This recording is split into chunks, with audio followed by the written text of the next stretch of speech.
నమస్కారం టీజీఫీ news TV వార్తలకు స్వాగతం. ముందుగా వార్తల్లోని ముఖ్యాంశాలు. వ్యూహాత్మక మినరల్స్ హబ్ గా ఏపీ చేయాలన్నది లక్ష్యమన్న చంద్రబాబు. టైటానియం మిషన్ పై అధికారులతో సీఎం సమీక్ష. రేర్ మినరల్స్ వినియోగంతో పారిశ్రామికాభివృద్ధి లక్ష్యం. మినరల్స్ రంగంలో పెట్టుబడులు ఆకర్షించాలన్న సీఎం. బీఆర్ఎస్ ఎమ్మెల్యేల వర్క్షాప్ లో పాల్గొన్న కేటీఆర్. అసెంబ్లీ వ్యూహాలపై బీఆర్ఎస్ నేతలతో కేటీఆర్ చర్చ. ప్రజా సమస్యలపై బలంగా పోరాడాలని కేటీఆర్ సూచన. గండిపేటలో బీఆర్ఎస్ ఎమ్మెల్యేల వర్క్షాప్.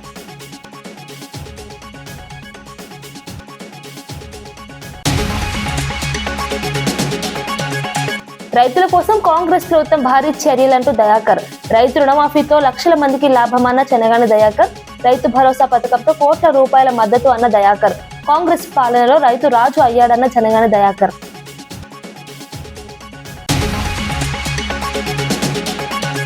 వెలుగుమట్ల బాధితులకు న్యాయం కోరుతూ కవిత నిరాహార దీక్ష. పేదలకు ఇల్లు నిర్మించే వరకు పోరాటం ఆగదన్న కవిత. వెలుగుమట్ల ఘటనపై నిజాలు బయట పెట్టాలన్న కవిత డిమాండ్. బాధితులకు న్యాయం జరిగే వరకు దీక్ష కొనసాగిస్తానన్న కవిత. ఆంధ్రప్రదేశ్ ను ఇంటిగ్రేటెడ్ స్ట్రాటజిక్ మెటీరియల్ హబ్ గా అభివృద్ధి చేయాలని సీఎం చంద్రబాబు నాయుడు అధికారులకు సూచించారు. సచివాలయంలో గనుల శాఖపై నిర్వహించిన సమీక్ష సమావేశంలో ఈ మేరకు దిశానిర్దేశం చేశారు. రాష్ట్రంలో లభ్యమయ్యే బీచ్ శాండ్ వంటి అరుదైన ఖనిజాలను సమర్థంగా వినియోగించుకోవాలని అధికారులకు సూచించారు. ఆంధ్రప్రదేశ్ టైటానియం మరియు స్ట్రాటజిక్ మెటీరియల్స్ మిషన్ రూపకల్పనపై చర్చించారు. ఈ మిషన్ ద్వారా భారీ పెట్టుబడులను ఆకర్షించి రాష్ట్ర పారిశ్రామిక అభివృద్ధికి ఊతమివ్వాలని సీఎం పేర్కొన్నారు. వచ్చే 10 ఏళ్లలో సుమారు 50,000 కోట్ల పెట్టుబడులు తీసుకురావడంతో పాటు 40,000 మందికి ఉపాధి అవకాశాలు కల్పించాలని లక్ష్యంగా పెట్టుకోవాలని సూచించారు. రేర్ మినరల్స్ విషయంలో కేంద్రం, ఇతర రాష్ట్రాలు అనుసరిస్తున్న విధానాలను అధ్యయనం చేయాలని అధికారులను ఆదేశించారు. వనరుల సద్వినియోగంతో భవిష్యత్ అవసరాలకు అనుగుణంగా ప్రణాళికలు సిద్ధం చేయాలని సీఎం చంద్రబాబు నాయుడు పేర్కొన్నారు. లోక్సభలో స్పీకర్ ఓం బిర్లాపై ప్రతిపక్షాలు అవిశ్వాస తీర్మానం ప్రవేశపెట్టడంతో తీవ్ర రాజకీయ వాతావరణం నెలకొంది. చర్చలో పాల్గొన్న కాంగ్రెస్ ఎంపీ గౌరవ్ గొగోయ్ స్పీకర్ పై తీవ్ర విమర్శలు చేశారు. ప్రతిపక్ష నాయకులకు సభలో మాట్లాడే అవకాశం ఇవ్వడం లేదని ఆయన ఆరోపించారు.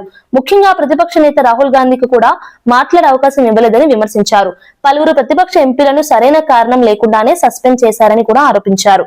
ఈ అవిశ్వాస తీర్మానంపై చర్చను బీజేపీ ఎంపీ జగదంబికా పాల్ అధ్యక్షతన నిర్వహించారు.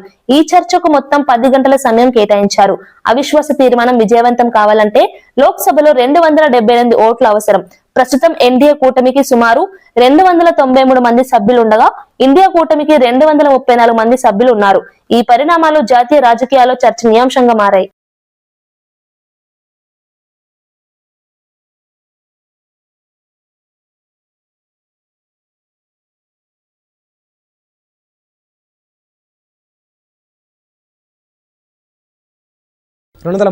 మంది సభ్యులున్నారు.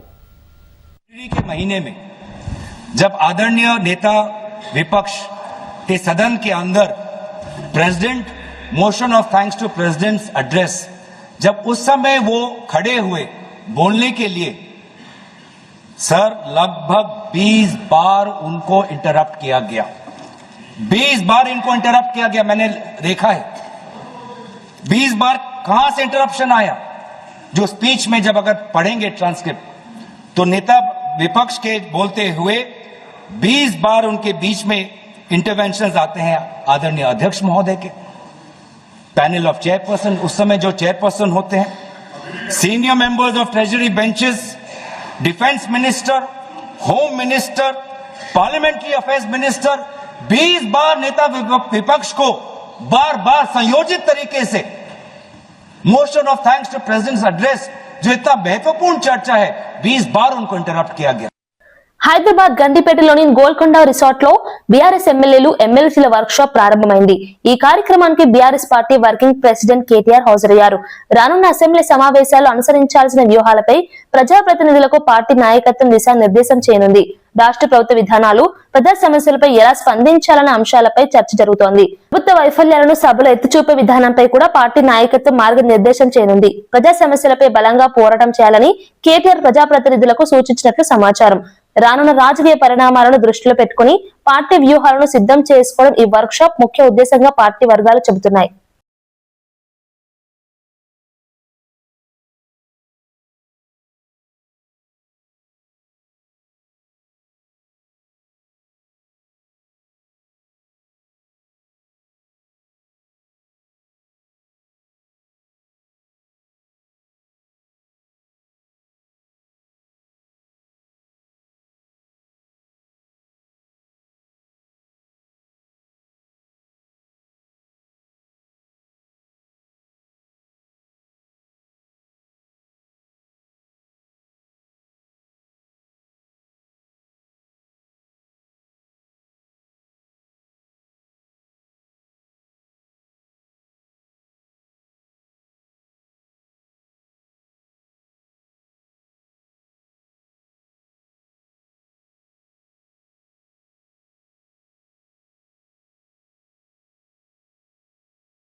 తెలంగాణను రక్షించుకోవడానికి మరోసారి మిలియన్ మార్చ్ అవసరమని మాజీ మంత్రి శ్రీనివాస్ గౌడ్ పేర్కొన్నారు.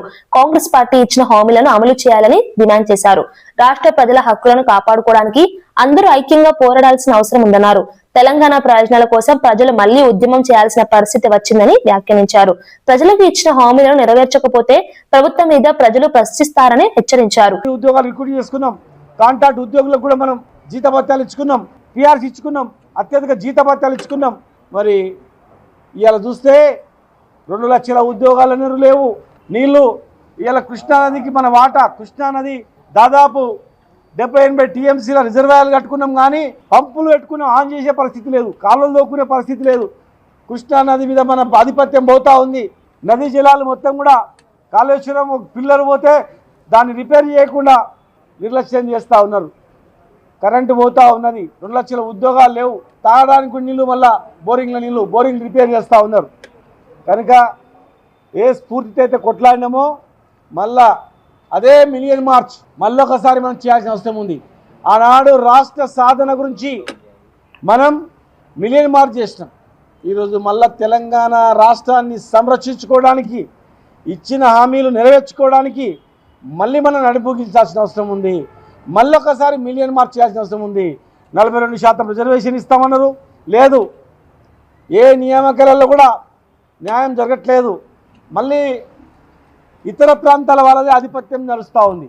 చాలామంది అక్కడ ఉద్యోగులు ఇక్కడ వస్తామని చెప్తా ఉన్నారు. ఇక్కడ సలహాదారు, నీటిపారుదల సలహాదారుడు ఇన్ని రోజులు మనకు అన్యాయం చేసినటువంటి వ్యక్తులు మళ్ళీ ఇప్పుడు ఆంధ్ర ప్రాంతంలో రిటైర్ అయిన ఐఏఎస్ ఆఫీసర్ని ఇక్కడ నీటిపారుదల శాఖకు సలహాదారుడు ఎట్లా అవుతుంది? మళ్ళీ మనం ఆంధ్ర తెలంగాణ కొట్లాడుకుందాం. మళ్ళీ మనం 2 రాష్ట్రాలు విడిపోయి ఇద్దరం బాగుపడాలని మేము కోరుకుంటా ఉన్నాం. కానీ ఇలా పేచీలు పెట్టి పంచాయతీలు పెట్టి చూస్తూ ఉన్నారు. కనుక మిలియన్ మార్చ్ స్ఫూర్తితో మళ్ళొకసారి మనం అందరం కూడా నడుం బిగించాల్సిన అవసరం ఉంది. ఇచ్చిన హామీ నెరవేర్చుకోవడానికి మళ్ళీ కూడా మిలియన్ మార్చ్ చేయాల్సిన అవసరం ఉంది.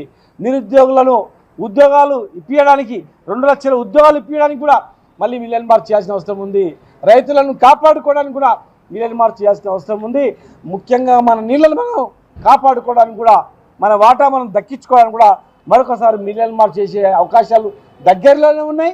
మళ్ళీ కూడా పిలిపిస్తామని చెప్పి తెలియజేస్తూ, మరి తెలంగాణ రాష్ట్ర ఉద్యమంలో అసలు బాసులైనటువంటి మా అమరులకు హృదయపూర్వకంగా ఆ అమరవీరులకు జోహార్లు అర్పిస్తూ జై తెలంగాణ, జై తెలంగాణ, జై మిలియన్ మార్చ్. మహిళలకు ఉచిత బస్సు ప్రయాణ పథకం ఆర్టీసీకి పెద్ద ఎత్తున లాభాలు తెచ్చిపెట్టిందని మంత్రి పొన్నం ప్రభాకర్ తెలిపారు. ఈ పథకం అమలు తర్వాత ఆర్టీసీకి సుమారు 10,000 కోట్ల ఆదాయం వచ్చినట్లు వెల్లడించారు. ఇప్పటి వరకు 300 కోట్లకు పైగా మహిళా ప్రయాణికులు ఉచితంగా ఆర్టీసీ బస్సులో ప్రయాణించినట్లు తెలిపారు. మహిళల రాకపోకలు సులభతరం కావడంతో పాటు వారి ఆర్థిక భారం కూడా తగ్గిందన్నారు. ఈ పథకం రాష్ట్రంలో ముఖ్యమైన సంక్షేమ కార్యక్రమాల్లో ఒకటిగా నిలిచిందని పేర్కొన్నారు. పరిసరాల పరిశుభ్రత, ఆరోగ్యం అన్ని కూడా మెడికల్ క్యాంపులు అవుతాయి. ప్రతి ఒక్కరు పరీక్షలు చేయించుకోండి. మీ ఆరోగ్యానికి అనుగుణంగా ప్రభుత్వమే ఒక వైద్యానికి ఉచితంగా పరీక్షలు చేసే కార్యక్రమం తీసుకుంటా ఉంది. హెల్మెట్ పెట్టుకోరు. అటువంటి అన్ని అంశాలను వాళ్ళను కొంచెం అవగాహన కలిగజేస్తాం. అర్బన్ లో డ్రగ్స్, గంజాయి లాంటి అనేక అంశాలు ఈరోజు దురలవాడిగా మారుతా ఉంది. తల్లిదండ్రులు, సమాజం ఇది అందరి బాధ్యత. వాటిని కూడా కంట్రోల్ చేసే కార్యక్రమం, అదేవిధంగా రైతులకు సంబంధించిన కార్యక్రమం జరుగుతూ ఉన్నాయి. దయచేసి చదువుకు సంబంధించి మీరు ఒక పూట తిన్నా తినకపోయినా పిల్లలను కష్టపడి చదివేయడం మన బాధ్యత అనేది తీసుకొని దయచేసి ఆ పిల్లల చదువు కొరకు కష్టపడమని చెప్పి సందర్భంగా కోరుతా ఉన్నాను. జడ్చర్ల కాంగ్రెస్ ఎమ్మెల్యే అనిరుద్ రెడ్డి చేసిన వ్యాఖ్యలు వివాదాస్పదంగా మారాయి. మళ్లీ సారా తీసుకురావాలని ఆయన వ్యాఖ్యానించారని విమర్శలు వ్యక్తమవుతున్నాయి. సారా అంశంపై పరిశోధన చేయడానికి ఎమ్మెల్యేకు 2 నెలల సమయం దొరికిందని విమర్శకులు అంటున్నారు. అయితే జడ్చర్ల ఆసుపత్రిలో మరణించిన వ్యక్తి మృతదేహాన్ని కుక్కలు కొరుక్కొని తిన్న ఘటనపై స్పందించేందుకు మాత్రం ఆయనకు సమయం లేకపోయిందని ఆరోపించారు. ప్రజా సమస్యలపై స్పందించకుండా వివాదాస్పద వ్యాఖ్యలు చేయడం సరికాదని విమర్శించారు. ప్రజాప్రతినిధులు ప్రజల సమస్యలపై దృష్టి పెట్టాలని అభిప్రాయపడ్డారు. ఈ వ్యాఖ్యలు రాజకీయ వర్గాల్లో చర్చనీయాంశంగా మారాయి. ఎమ్మెల్యే వ్యాఖ్యలపై వివిధ వర్గాల అన్నింది ఒకటే మాట. నిన్న వెనకటికి ఇప్పపూతోని తయారు చేసిన సారా తాగితే 110 సంవత్సరాలు బ్రతికినారు. ఇప్పుడు వచ్చే కల్తీ చీపు లిక్కర్ ఏదైతే వస్తుందో దాన్ని తాగితే 60 ఏళ్ళకే చనిపోతున్నారు. దాని గురించి బాగా రీసెర్చ్ చేస్తాను, అసెంబ్లీలో ఖచ్చితంగా మాట్లాడతానని చెప్పి మేము తెలియజేస్తాం. దీనికి ఒక రీసెర్చ్ ఉంటే కాదు, దాన్ని బాగా స్టడీ చేసే నేను దాని గురించి అడ్వాంటేజెస్, డిసడ్వాంటేజెస్. ఈ లిక్కర్ తయారు చేస్తే హెల్త్ ఇష్యూస్ అంటే హెల్త్ బెనిఫిట్స్ ఉంది దాంట్లో. నువ్వు కెమికల్స్ వేసి తయారు చేసిన దాంట్లోనేమో నీకు హెల్త్ ప్రాబ్లమ్స్ ఉంటాయి. ఇది ఆర్గానిక్, ఇప్ప పువ్వు సారా అనేది ఆర్గానిక్ డ్రింకు. నేను స్టడీ చేసిన దాంట్లో ఇది ఒక్కటి 200 పేజీలు రాసిన దీని గురించి అసెంబ్లీలో మాట్లాడతాను, దీని బెనిఫిట్స్ గురించి మాట్లాడతాను. దాంతో మనం కూడా తెలంగాణలో 1,00,000 కోట్లు మనం ఎట్లా రెవెన్యూ తీసుకోపోవచ్చు నెక్స్ట్ ఫర్దర్ ఇయర్స్లలో. వాళ్ళ ఇండ్లు ఎట్లా బాగుపడతాయి, మన తెలంగాణ ఎట్లా బాగుపడాలి, మనం ఇది గ్లోబల్ మార్కెట్ ఎట్లా పోవాలనేది రీసెర్చ్ చేసే నేను దాని గురించి అసెంబ్లీలో మాట్లాడతాను. అరే టీవీలలో బాలకృష్ణ మూవీలలో అరే మామ పెగ్గులా అంటేనేమో డ్యాన్సులు వేస్తారు. నేనేమో మా ఎస్టీ సోదరుల గురించి వాళ్ళు కోటీశ్వరులు కావాలి, ఇది ఒక రెవెన్యూ మోడల్ అని చెప్పి నేను మాట్లాడితే ఎవరెవరో బీఆర్ఎస్ నాయకులు నిద్ర పట్టక ఏం సారా దాపుతాడా అని మాట్లాడుతున్నారు. మీరు చూస్తే చిత్తూరు కాడ రెడ్ శాండల్వుడ్ చెట్లు నరుకుతున్నారు పైసల కోసం. నేను ఎవరో రాజకీయ నాయకులు పెట్టిన స్పిరిట్ కంపెనీస్ కానీ ఆల్కహాల్ కంపెనీస్ 20 ఫ్యాక్టరీలు ఉండొచ్చు, వాళ్ళు బెనిఫిట్ అవుతారు ఇప్పుడు ఉండే దాంట్లో. కానీ నేను చెప్పేది తెలంగాణలో ఉన్న మన ఎంటైర్ ఎస్టీ సోదరులందరూ బెనిఫిట్ అయ్యేది మాట్లాడుతున్నాను. ఖచ్చితంగా అసెంబ్లీలో టైం తీసుకుంటాను, దీని గురించి మాట్లాడతాను. ఇది ఎట్లా ముందుకు పోతే మొత్తం మన ఎస్టీ సోదరులు ఎట్లా బాగుపడతారు అనేది నేను అసెంబ్లీలో మాట్లాడతాను. వికారాబాద్ జిల్లాలో విషాద ఘటన చోటు చేసుకుంది. తెలంగాణ ప్రభుత్వం విప్ పట్నం మహేందర్ రెడ్డి గన్మన్ గా పనిచేస్తున్న రామయ్యగూడ విజయ్ అకస్మాత్తుగా గుండెపోటుతో మృతి చెందారు. ఈ ఘటనతో కుటుంబ సభ్యులు సహచరులు తీవ్ర విషాదంలో మునిగిపోయారు. విజయ్ మృతి విషయం తెలిసిన వెంటనే పట్నం మహేందర్ రెడ్డి ఆయన ఇంటికి వెళ్లి కుటుంబ సభ్యులను పరామర్శించారు. ఈ సందర్భంగా విజయ్ కుటుంబానికి తన ప్రగాఢ సానుభూతిని తెలియజేశారు. కుటుంబ సభ్యులకు ఎల్లప్పుడూ అండగా ఉంటానని హామీ ఇచ్చారు. విజయ్ ఆకస్మిక మరణం స్థానికంగా తీవ్ర విషాదాన్ని మిగిల్చింది. ఆయన మృతి పట్ల స్థానిక నాయకులు, స్నేహితులు సంతాపం వ్యక్తం చేశారు. విధి నిర్వహణలో నిబద్ధతతో పనిచేసిన వ్యక్తిగా విజయ్ ను గుర్తు చేసుకున్నారు. కాలేజీలో కానీ మాకు కంపెనీలు ఉన్నాయి, అక్కడ వాళ్ళ జాబ్ ఇచ్చి ఆ పిల్లలను కూడా చదివించే బాధ్యత తీసుకొని చాలా బాధాకరం. వాళ్ళ తల్లి వాళ్ళ బాధ చూస్తుంటే చాలా బాధగా అనిపించింది. తప్పకుండా మా సాయం తప్పకుండా చేస్తాం. స్వచ్ఛ ఆటో కార్మికులపై సీఎం రేవంత్ రెడ్డి చేసిన వ్యాఖ్యలపై కార్మికులు తీవ్ర ఆగ్రహం వ్యక్తం చేశారు. ప్రతిరోజు ఉదయం 4 గంటలకే లేచి పనికి వెళ్తున్నామని వారు తెలిపారు. నగరంలో చెత్త సేకరణ కోసం గంటల తరబడి పనిచేస్తున్నామని పేర్కొన్నారు. కరోనా సమయంలో కూడా ప్రాణాలకు తెగించి సేవలు అందించామని గుర్తు చేశారు. అలాంటి తమపై సీఎం స్థాయిలో ఉన్న వ్యక్తి విమర్శలు చేయడం బాధాకరమని అన్నారు. రోజు 12 గంటల వరకు పనిచేసి అలసిపోయి చెత్త ఆటోల్లోనే కూర్చొని టిఫిన్ భోజనం చేసుకోవాల్సి వస్తోందని ఆవేదన వ్యక్తం చేశారు. తమ పరిస్థితులను అర్థం చేసుకోవాలని ప్రభుత్వాన్ని కోరారు. నగర పరిశుభ్రత కోసం తమ సేవలు ఎంతో కీలకమని పేర్కొన్నారు. కార్మికుల కష్టాలను గుర్తించి గౌరవించాలని వారు డిమాండ్ చేశారు. ఇవన్నీ తెలియక మాట్లాడుతున్నాడో తెలియదు కానీ మరి ఇంతకుముందు గవర్నమెంట్ లో 4,500 ఆటోలు ఇస్తే ఈ రోజు 5,000 ఆటోలు అనేసి మాట్లాడము, వీళ్ళు పనిచేస్తలేరని మా కార్మికుల అందరి మనోభావాలు దెబ్బతినే విధంగా సీఎం గారే ఆ విధంగా మాట్లాడడం అనేది చాలా బాధాకరం. మా కోసం కొత్తగా జిహెచ్ఎంసీ ఎలక్షన్స్ వస్తున్నాయి, కొత్తగా బండ్లు ఇస్తారేమో, మాకు ఇంతవరకు కరోనా టైంలో కూడా మేము ప్రాణాలని అడ్డుపెట్టి కరోనా టైంలో కూడా మేము వాళ్ళ కాపకుండా ప్రతి ప్రజల్ని మొత్తం కాపాడుకున్నాము. అది గిట గమనించకుండా ఈ రోజు చెత్త కార్మికులు ఉంటేనే ఆ రోజు కరోనా టైంలో బాడీలు కూడా లేవట్టి మేము బళ్ళాలు వేసుకొని తీసుకుపోయిన రోజులు ఉన్నాయి. అది కూడా గుర్తించకుండా మన సీఎం గారు ఈ విధంగా మాట్లాడడం, కార్మికుల మనోభావాలు దెబ్బతినే విధంగా పనికి వస్తలేరు, పని చేస్తలేరు అనడం చాలా బాధాకరం. ఈ రోజు వరకు కూడా 11-12 గంటలకు కూడా స్వచ్ఛ ఆటోలని టిఫిన్లు చేయడం, స్వచ్ఛ ఆటో దాంట్లోనే కూర్చొని అన్నం తినడము, ఆ విధంగా ఎంత జస్ట్ ఉన్నా ఎంత మురికి ఉన్నా సరే దాంట్లో ఉండి ఎంత కష్టపడే కార్మికులను కూడా గుర్తించకుండా ఆ విధంగా సీఎం గారు మాట్లాడడం అనేది చాలా బాధాకరం. కాబట్టి మీడియా మిత్రుల తరఫున కూడా మా స్వచ్ఛాట కార్మికులు ఎంతగానో కష్టపడుతున్నారో వాళ్ళకి తెలిసే విధంగా ఉండాలని కూడా మీడియా మిత్రుల తరఫున సీఎం గారిని కోరుకోవడం జరుగుతుంది. లోక్సభ స్పీకర్ ఓం బిర్లాపై అవిశ్వాస తీర్మానం చర్చలో పాల్గొనేందుకు తమపై విధించిన సస్పెన్షన్ ను ఎత్తివేయాలని కాంగ్రెస్ ఎంపీ చామల కిరణ్ కుమార్ రెడ్డి డిమాండ్ చేశారు. ఢిల్లీలోని పార్లమెంట్ ఆవరణలో ఆయన మీడియాతో మాట్లాడుతూ ఈ వ్యాఖ్యలు చేశారు. తొలి విడత బడ్జెట్ సమావేశాల్లో లోక్సభ ప్రతిపక్ష నేత రాహుల్ గాంధీకి మాట్లాడే అవకాశం ఇవ్వకపోవడాన్ని నిరసిస్తూ ప్రశ్నించిన 8 మంది ఎంపీలను స్పీకర్ సస్పెండ్ చేశారని ఆయన ఆరోపించారు. పార్లమెంట్ లో ప్రతిపక్షాలను సమాన అవకాశాలు ఇవ్వాలని అన్నారు. ప్రజాస్వామ్యంలో ప్రతిపక్ష స్వరం కూడా కీలకమని పేర్కొన్నారు. ప్రతిపక్ష నాయకులను మాట్లాడనివ్వకుండా చేయడం సరైన విధానం కాదని విమర్శించారు. అవిశ్వాస తీర్మానం చర్చలో పాల్గొనేందుకు తమ సస్పెన్షన్ ను వెంటనే ఎత్తివేయాలని డిమాండ్ చేశారు. పక్షపాతి బుద్ధితో పనిచేస్తున్నట్టు వాళ్ళ అధిష్టానం అంటే ప్రధానమంత్రి అమిత్ షా, కిరణ్ రిజిజు గారి చెప్పినట్టే పనిచేస్తూ వారి సభ్యులకే ఎక్కువ అవకాశం ఇస్తూ మా సైడ్ నుంచి ఏ ప్రతిపక్ష నాయకుడు కానీ ఏ పార్టీకి సంబంధించిన నాయకుడు మాట్లాడినా గానీ అవతల వాళ్ళ చేత డిస్టర్బ్ చేసి ప్రజలకు సందేశం అందకుండా చేసే ప్రయత్నం చేస్తున్నారు. ఈ రోజు ఈ బ్రేక్ తర్వాత రెండో రోజు కూడా మేము ఇక్కడ మకర్ ద్వార్ దగ్గర ధర్నా చేస్తున్నాం. ఎందుకంటే అవిశ్వాస తీర్మానంలో మమ్మల్ని కూడా భాగస్వాములు చేయాలని.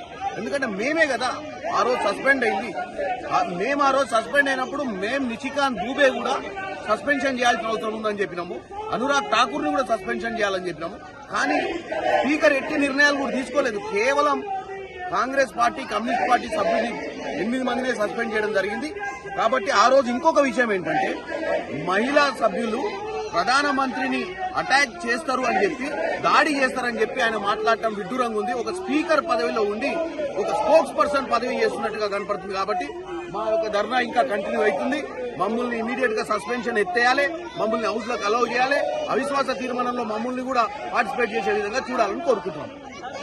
రైతుల గురించి మాట్లాడే అర్హత కేటీఆర్ కు లేదని కాంగ్రెస్ నాయకుడు చెనగాని దయాకర్ విమర్శించారు. కాంగ్రెస్ ప్రభుత్వం రైతుల సంక్షేమం కోసం అనేక చర్యలు తీసుకుందని తెలిపారు. 27,000 కోట్ల రూపాయలతో రైతు రుణమాఫీ చేసి 3 లక్షల మందికి రైతులకు లాభం చేకూర్చినట్లు చెప్పారు. రైతుల నుంచి 14 లక్షల మంది ద్వారా సేకరించిన ధాన్యం మొత్తం 70.82 లక్షల మెట్రిక్ టన్నులు ఉత్పత్తి అయినట్లు పేర్కొన్నారు. రైతులకు మద్దతు ధరగా 16,912 రూపాయల కంటే ఎక్కువ ఇచ్చామని తెలిపారు. సన్న వడ్లకు 1,425 రూపాయల బోనస్ ఇచ్చినట్లు వెల్లడించారు. రాష్ట్ర వ్యాప్తంగా 85,000 కేంద్రాల్లో ధాన్యం కొనుగోలు సదుపాయాలు కల్పించామని చెప్పారు. 9,000 కోట్లతో 65 లక్షల మంది రైతులకు రైతు భరోసా అందించిన ఘనత సీఎం రేవంత్ రెడ్డిదేనని పేర్కొన్నారు. కాంగ్రెస్ ప్రజా పాలనలో రైతు రాజు అయ్యాడని దయాకర్ వ్యాఖ్యానించారు. ఇల్లు లేని పరిస్థితి. దేశం కోసం, ఈ దేశంలో ఉన్న పేదల కోసం, బడుగుల కోసం ఆయన పోరాడుతూ ఉన్నాడు. ఇవాళ కాంగ్రెస్ ప్రజాపాలన వచ్చిన తర్వాత తెలంగాణలో ముఖ్యమంత్రి రేవంత్ రెడ్డి గారి నాయకత్వంలో ఇవాళ 10 ఏళ్ల పాటు మీరు రుణమాఫీ చేయకుండా రైతులకు ద్రోహం పెట్టి వరేస్తే ఉరన్నటువంటి మీలాంటి అహంకారపూరితమైన మాటల వల్ల అనేక మంది రైతులు ఇవాళ కలత చెంది ఆత్మహత్యలు చేసుకున్నటువంటి సందర్భంలో కాంగ్రెస్ పార్టీ అధికారం రాగానే గౌరవ ముఖ్యమంత్రి రేవంత్ రెడ్డి గారి నాయకత్వంలో ఏకకాలంలోనే 2 లక్షల రుణమాఫీ చేసి దాదాపు 27,000 కోట్లతోని 3 లక్షల మంది రైతన్నులకు జీవితాల్లో వెలుగులు నింపినటువంటి పరిస్థితి. తెలంగాణ చరిత్రలోనే 70 లక్షల మెట్రిక్ టన్నుల ధాన్యాన్ని రికార్డు స్థాయిలో పండించి దాదాపు 14 లక్షల మంది రైతుల నుంచి ఇవాళ సేకరించి దాదాపు మద్దతు ధర 16,000 కోట్ల రూపాయలు మద్దతు ధరకు చెల్లించి దాదాపు సన్న వడ్లకు 1,400 కోట్ల రూపాయలు సన్నొడ్లకు చెల్లించినటువంటి ఘనత ఇవాళ ప్రజాపాలన ముఖ్యమంత్రి రేవంత్ రెడ్డి గారికి దక్కిందనే విషయాన్ని కూడా ఈ సందర్భంగా గుర్తు చేస్తా ఉన్నాం. అదేవిధంగా రైతు భరోసాకు దాదాపు 9,000 కోట్ల రూపాయలు చెల్లించి రైతన్నలకు రైతు భరోసా ఇచ్చి 25 లక్షల మంది జీవితాల్లో వెలుగులు నింపినటువంటి చరిత్ర కాంగ్రెస్ ప్రజాపాలనకు దక్కిందనే విషయాన్ని గుర్తు చేసుకోవాలి. దేశ చరిత్రలోనే తెలంగాణలో ఇవాళ పాడి వరి గాని అత్యధిక స్థానాల్లో ఇవాళ వరి ఉత్పత్తి తెలంగాణ రాష్ట్రం నుంచి అవుతుందనే విషయాన్ని మరొకసారి గుర్తు తెచ్చుకోవాలి. దాదాపు 8,500 కేంద్రాలలో ఇవాళ రైతు నుంచి ధాన్యం కొనుగోలు కోసం ముఖ్యమంత్రి గారు ఏర్పాటు చేసి రైతన్నులకు ఎక్కడ కూడా ఇబ్బంది లేకుండా చేసినటువంటి ఘనత. దేశ చరిత్రలోనే సన్నోడ్లకు ఎక్కడ కూడా ఇవాళ రైతుకు ఉపయోగం జరిగేలా సన్నోడ్లకు ఇవాళ బోనస్ ఇచ్చినటువంటి ఘనత తెలంగాణ రాష్ట్రంలో దక్కిందనే విషయాన్ని కూడా మరొకసారి గుర్తు చేసుకోవాలి. ఇది తెలంగాణ ప్రజాపాలనలో రైతన్నకు జరిగిన గొప్ప మేలుగా, జరిగిన న్యాయంగా, విశ్వాసంగా, భరోసాగా మేము చెప్పదలుచుకున్నాం. ఇవాళ 10 ఏళ్ల పాటు పండించిన రైతు పంటకే మీరు గిట్టుబాటు చేయకుండా, పండించిన పంటను కొనుగోలు చేయకుండా మిల్లర్లతోని దళార్లతోని కుమ్మక్కై రైతుల జీవితాలతో చెలగాటమాడిండ్రు. నువ్వు ఇవాళ కేటీఆర్ మాట్లాడితే చాలా సిగ్గుగా ఉంది. రైతులకు ద్రోహం తలపెట్టి రహదారుల పేరు మీద రైతు బంధు చేసినటువంటి దొంగలు మీరు. ఇవాళ కొండలు గుట్టల పేరు మీద అక్రమంగా ఉన్నటువంటి రైతు బంధుని దోసుకున్న దొంగలు ఇవాళ కేటీఆర్ మాట్లాడితే చాలా సిగ్గుగా ఉంది. మీ భూముల వ్యవహారం కావచ్చు, ఇవాళ మీరు చేసిన తెలంగాణలో అనేక వేల ఎకరాల భూములు కూడా బయటికి రాబోతున్నాయి బిడ్డ. భూదాన భూముల్ని కూడా దోచుకున్న దొంగలు మీరు. తెలంగాణలో అనేక భూములు వెలుగుమట్ల బాధితులకు న్యాయం చేయాలని డిమాండ్ చేస్తూ తెలంగాణ జాగృతి కార్యాలయంలో కవిత నిరవధిక నిరాహార దీక్ష కొనసాగిస్తున్నారు. పేదలకు ఇల్లు నిర్మించే వరకు ఈ పోరాటం ఆగదని ఆమె స్పష్టం చేశారు. వెలుగుమట్ల ఘటనపై నిజాలు బయటకు రావాలని డిమాండ్ చేశారు. ఈ విషయంలో రాహుల్ గాంధీకి ఓపెన్ లేఖ రాస్తామని తెలిపారు. వెలుగుమట్లలో జరిగిన ఘటనను పూర్తి స్థాయిలో అర్థం చేసుకోవాలని రాహుల్ గాంధీని కోరుతామని పేర్కొన్నారు. ఈ వ్యవహారంలో 3 మంత్రులు అవినీతికి పాల్పడ్డారని కవిత ఆరోపించారు. పేదల ఇళ్లను కూల్చివేయడం అన్యాయమని తీవ్రంగా విమర్శించారు. కూల్చివేతలను వెంటనే ఆపాలని డిమాండ్ చేశారు. పేదలకు భూములను పంపిణీ చేసి ఇల్లు నిర్మించాలని ఆమె ప్రభుత్వాన్ని కోరారు. బాధితులకు న్యాయం జరిగే వరకు తమ పోరాటం కొనసాగుతుందని కవిత స్పష్టం చేశారు. ఈ నిరాహార దీక్ష రాష్ట్ర రాజకీయాల్లో చర్చనీయాంశంగా మారింది. కర్కశంగా కలెక్టర్ గారు ప్రభుత్వము అర్ధరాత్రి చిన్న పిల్లలు ఉన్నటువంటి సందర్భంలో పరీక్షలు జరిగేటటువంటి ఈ సమయంలో వాళ్ళ బుక్స్ పెన్సిల్స్ అన్నీ కూడా కలిపి బుల్డోజ్ చేసి పడేసి కంప్లీట్గా ఇండ్లన్నీ కూడా కూలగొట్టడం జరిగింది.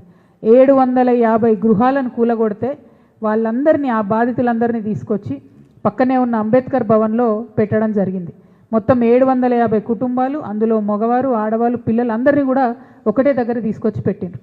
పెట్టినప్పటి నుంచి కనీసం కలెక్టర్ గారు వచ్చి పరామర్శించడం కానీ మాట్లాడడం కానీ చేయలేదు. మేము ఒకటే డిమాండ్ చేసినాం. నిన్న ధర్నాకి వెళ్తూ ఖమ్మం పట్టణంలో అంబేద్కర్ చౌరస్తాలో ధర్నా చేస్తూ ఒకటే డిమాండ్ చేసినాం. కలెక్టర్ గారు రావాలి, వచ్చి ఏదైతే శిబిరం వాళ్ళకి ఇచ్చినారో బాధితులకు దాన్ని చెక్ చేయండి, అక్కడ ఎన్ని ప్రాబ్లమ్స్ ఉన్నాయో చెక్ చేయండి అన్నాం. అదేమి కూడా అప్రజాస్వామికమైనటువంటి డిమాండ్ కాదు. అయినా సరే పంతానికి పోయి కలెక్టర్ గారు రాలేదు. ప్రభుత్వం పగబట్టినట్టుగా మరి అక్కడికి రాకుండా ఎవరైతే ఉద్యమిస్తున్నారో, నిన్న ఖమ్మంలో ఒక వినూత్నమైనటువంటి ప్రయత్నం ఈ తెలంగాణ రాష్ట్రంలో చేయడం జరిగింది. ప్రజాస్వామ్యవాదులు, ప్రగతిశీల శక్తులు ఐక్య పోరాటాలు చేయాలనేటటువంటి ఉద్దేశంతో BC SC ST JAC chairman Visharadan గారు, నేను తెలంగాణ జాగృతి తరఫున, అట్లానే వారి ధర్మ సమాజ్ పార్టీ అందరం కలిసి కూడా ర్యాలీ చేయడం జరిగింది. అందరం కలిసి సంయుక్తంగా ఈ ఉద్యమం చేయడం జరిగింది. సో చివరికి 4-5 గంటలు ఖమ్మంలో ట్రాఫిక్ స్తంభింపజేసి ఈ సమస్యను ప్రజల దృష్టికి తీసుకొచ్చే ప్రయత్నం చేసిన తర్వాత నన్ను డాక్టర్ విశారదన్ గారిని అరెస్ట్ చేయడం జరిగింది. ఆ తర్వాత కూడా మరి ఏమన్నా ఆర్డీఓ గారు పోతారా, కలెక్టర్ గారు పోతారా, ఏమన్నా సమస్య పరిష్కరిస్తారా, లేకపోతే ప్రభుత్వం నుంచి ఒకటి ప్రకటన ఏదన్నా వస్తుందా ఈ పేదవాళ్ళకు సంబంధించి అంటే ఎటువంటి ప్రకటన రాలేదు. మేము ముందే చెప్పినాం, మేము ఇవాళ ఇక్కడ ఈ చౌరస్తాలో కూర్చుంటున్నాం, అంబేద్కర్ సాక్షిగా కూర్చుంటున్నాం, ఖచ్చితంగా అన్నం తినం మేము అని చెప్పినాం. అదే కొనసాగిస్తూ నిన్న మధ్యాహ్నం ఏదైతే మేము స్టేట్మెంట్ ఇచ్చినామో అప్పటి నుండి ఇప్పటి వరకు కూడా నిరాహార దీక్ష కొనసాగిస్తూ ఉన్నాం. అందుకనే మళ్ళీ దీక్షా శిబిరానికి వెళ్ళి అక్కడే బాధితుల ముందు కూర్చొని నిరాహార దీక్ష కంటిన్యూ చేసినాం. ఇవాళ పొద్దున వందలాది మంది వేలాది మంది పోలీసు వాళ్ళు వచ్చి మేమేదో టెర్రరిస్ట్ అయినట్టు మమ్మల్ని ఎత్తుకొచ్చి ఇక్కడ హైదరాబాద్లో పడేసినారు. మేము నిన్న చెప్పింది అదే, ఇవాళ చెప్తున్నది అదే. సమస్య పరిష్కారం అయ్యేంత వరకు మీరు మమ్మల్ని ఎక్కడికి తీసుకుపోయినా నిరాహార దీక్ష చేస్తామని నిన్న చెప్పినాం. ఈరోజు కంటిన్యూ చేస్తున్నాం. ఖమ్మం నుండి నన్ను హైదరాబాద్కు తరలించినారు పోలీసులు. మా జాగృతి కేంద్ర కార్యాలయం వద్ద వదిలేసినారు. మరి డాక్టర్ విశారదన్ గారిని తీసుకెళ్ళినారు. ఎక్కడ ఉన్నారో తెలియదు. వారి కాంటాక్ట్లోకి వచ్చిన తర్వాత వారి పరిస్థితి ఏంటి, ఎట్లా ఉన్నారో అవన్నీ కూడా మీకు చెప్పడం జరుగుతుంది. నా వంతుగా నేను ఇక్కడ జాగృతి కేంద్ర కార్యాలయంలో నన్ను పోలీసు వాళ్ళు వదిలిపెట్టారు కాబట్టి ఆ దీక్ష బ్రేక్ కాకుండా నేను ఇక్కడ కూర్చున్నాను. ఖచ్చితంగా ఒకటే ఒక సింగిల్ డిమాండ్, 31 ఎకరాల జాగా భూదాన్ భూమి పేదవారి భూమి. ఇవాళ దాన్ని మొత్తం అక్కడ ఉన్న ఇండ్లను నేలమట్టం చేసిండ్రు, చెదను చేసిండ్రు, ఒక క్రికెట్ గ్రౌండ్ లెక్క చేసి పడేసిండ్రు దాన్ని. ఆ మొత్తం భూమిని కూడా పెద్దవాళ్ళకు అప్పగించాలని ఈ ప్రభుత్వం ప్రయత్నం చేస్తుంది. ఈ రేవంత్ రెడ్డి గారి ప్రభుత్వం, ఈ కాంగ్రెస్ ప్రభుత్వం ప్రజా వ్యతిరేక ప్రభుత్వం, పేదలకు వ్యతిరేక ప్రభుత్వం కాబట్టి అది పెద్దవారికి ఇచ్చే ప్రయత్నం చేస్తుంది. అది ససేమిరా ఒప్పుకునే పరిస్థితి లేదు. ఎందుకంటే అక్కడ ఆల్రెడీ 8, 10, 12 ఏళ్ల నుంచి ఉంటున్న పేదవాళ్ళు ఆ భూమి విలువ పెరిగింది అంటే పేదవాడికి భూమి ఉంటే ఆ విలువ పెరిగితే కూడా ప్రభుత్వానికి ఇబ్బంది అన్నట్టుగా ప్రభుత్వం బిహేవ్ చేయడాన్ని మేము తప్పుపడతా ఉన్నాం. ఖచ్చితంగా ఎక్కడైతే ఆ పేదవాళ్ళ ఇండ్లు కూలగొట్టినరో అక్కడనే వాళ్ళకు ప్లాట్లు ఇవ్వాలి, అక్కడనే వాళ్ళకు మీరు డబుల్ బెడ్రూమ్ ఇండ్లు కూడా కట్టించేయాలని చెప్పి మేము ప్రభుత్వాన్ని డిమాండ్ చేస్తూ నా దీక్షను కొనసాగిస్తూ ఉన్నాను. దాంతోపాటు నేను ఇంకొక మాట కూడా చెప్తా ఉన్నాను. రాహుల్ గాంధీ గారు ఇగో రాజ్యాంగాన్ని పట్టుకొని తిరుగుతూ ఉంటారు ఎప్పుడు. రాజ్యాంగం అని చెప్పి నేను రాజ్యాంగ విలువల్ని కాపాడుతా అని రాహుల్ గాంధీ గారు తిరుగుతూ ఉంటారు ఎప్పుడు. ఇవాళ రాహుల్ గాంధీ గారికి మేము తెలంగాణ జాగృతి నుండి ఒక ఓపెన్ లెటర్ రాస్తూ ఉన్నాం. మరి నిజంగానే వెలుగుమట్లలో ఏం జరిగిందో తెలుసుకోండి రాహుల్ గాంధీ గారు. మీరు ఏ పెద్దల ధనదాహం కోసం పేదవాళ్ళని తీసి రోడ్డు మీద వేసిండ్రో తెలుసుకోండి.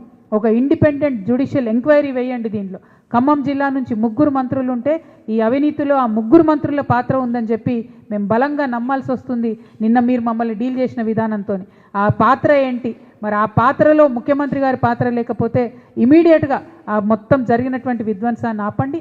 అక్కడ ఉండేటటువంటి భూమిని పేద ప్రజలకు పంచండి. అది ప్రభుత్వ భూమి కాదు, భూదానం భూమి, ఏనాడో దాతలిచ్చిన భూమి కాబట్టి పేదలకే చెందాలని డిమాండ్ చేస్తూ జాగృతి నుంచి ఇక్కడ మేము దీక్ష కంటిన్యూ చేస్తున్నాను. నేను విశారదన్ మహారాజ్ గారు వారు ఎక్కడున్నారో తెలిసిన తర్వాత మరొకవేళ ఐక్యంగా ఇంకో రకమైన పోరాట రూపం తీసుకుంటామా లేకపోతే ఇక్కడే కంటిన్యూ చేస్తామా అనేది ఓవర్ ద డే చెప్పడం జరుగుతుంది. బట్ నా తరఫున నేను ఫాస్ట్ బ్రేక్ చేయను. ఖచ్చితంగా అక్కడే వాళ్లకు ఇల్లు కట్టించేంత వరకు కూడా ఫాస్ట్ కొనసాగుతుందని తెలియజేస్తూ థ్యాంక్ యూ. జై తెలంగాణ. వార్తలు ముగించే ముందు ముఖ్యాంశాలు మరోసారి. వ్యూహాత్మక మినరల్స్ హబ్ గా ఏపీని చేయాలన్నది లక్ష్యమన్న చంద్రబాబు. టైటానియం మిషన్ పై అధికారులతో సీఎం సమీక్ష. రేర్ మినరల్స్ వినియోగంతో పారిశ్రామికాభివృద్ధి లక్ష్యం. మినరల్స్ రంగంలో పెట్టుబడులు ఆకర్షించాలన్న సీఎం. బీఆర్ఎస్ ఎమ్మెల్యేల వర్క్షాప్ లో పాల్గొన్న కేటీఆర్. అసెంబ్లీ వ్యూహాలపై బీఆర్ఎస్ నేతలతో కేటీఆర్ చర్చ. ప్రజా సమస్యలపై బలంగా పోరాడాలని కేటీఆర్ సూచన. గండిపేటలో బీఆర్ఎస్ ఎమ్మెల్యేల వర్క్షాప్.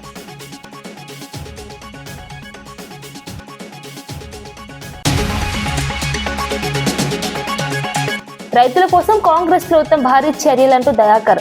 రైతు రుణమాఫీతో లక్షల మందికి లాభమన్న చెనగాని దయాకర్. రైతు భరోసా పథకంతో కోట్ల రూపాయల మద్దతు అన్న దయాకర్. కాంగ్రెస్ పాలనలో రైతు రాజు అయ్యాడన్న చెనగాని దయాకర్.